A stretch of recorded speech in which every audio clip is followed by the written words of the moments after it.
up, you're going to hear from a resident of Portage County who is going to talk about the impacts of being a dumping ground for the oil and gas industry and what her experiences have been in petitioning her local elected officials to protect their community.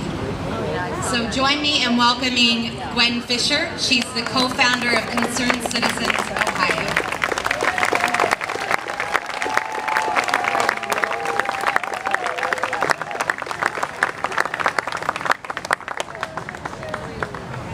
Hello everybody. I'm Gwen Fischer, and I'm a mother and a grandmother and a retired teacher. And let me tell you, I am outraged. I am outraged because I found out that in Portage County last year, there were injected in our one county Class 2 wells. We have 18 of them.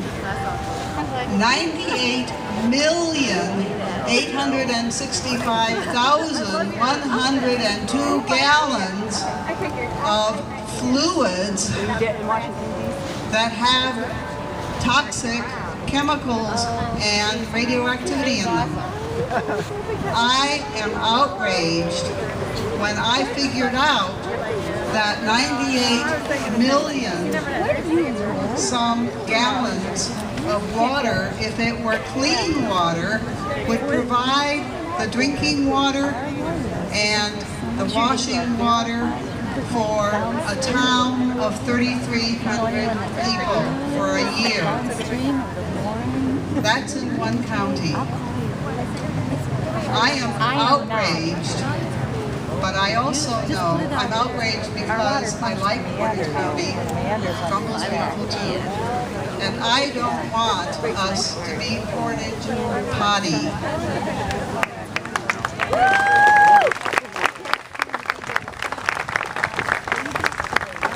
And if you agree with me, I want to tell you what I've done with my outrage.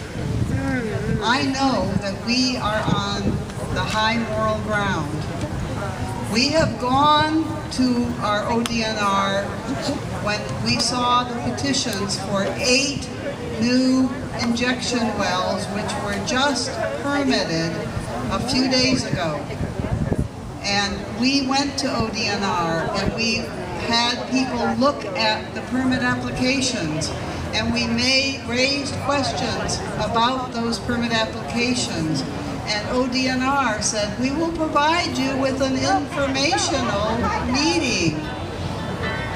It took 9 months for them to provide us with an informational meeting after scores and scores of emails to ODNR. And what's happened is at the informational meeting, they didn't talk about those well permits at all that we were concerned about. Not once.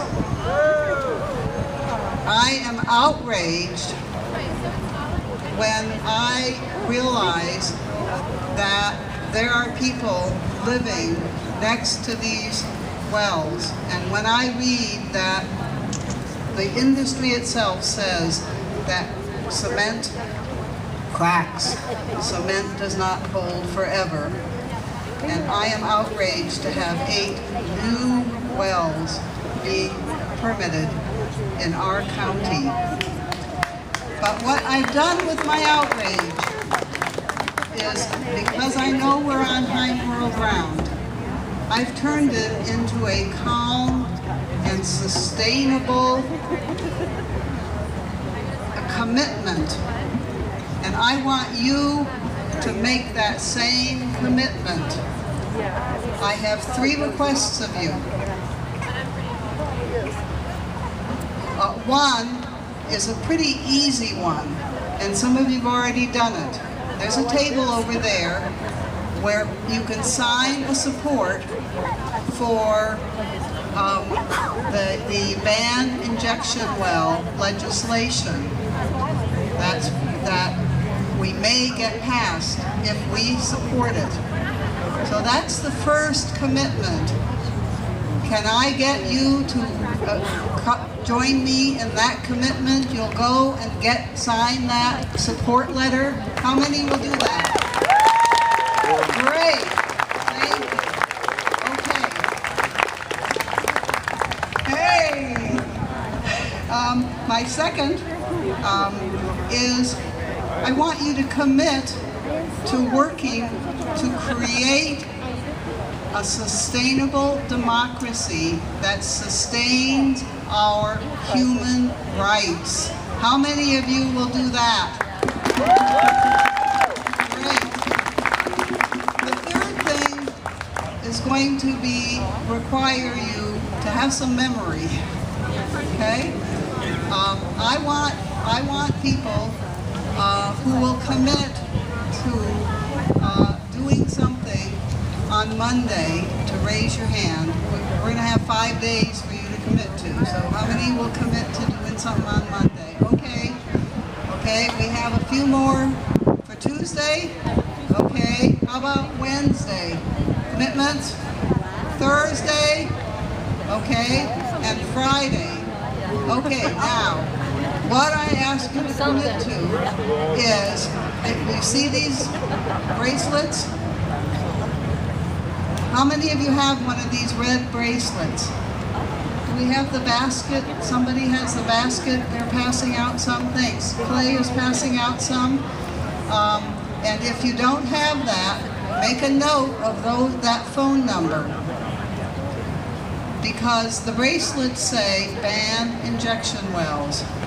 And you know what the phone number is? The phone number is our governor. And I want everybody who committed for Monday, every Monday until we get this passed, I want you to call that number. Okay? Put it on your calendar. Everybody who committed on Tuesday, every Tuesday till we get this passed, you call that number. So on for Wednesday, Thursday, and Friday. I don't know if they're there over the weekend, but you respectfully and calmly state your reason, and there are lots and lots of reasons.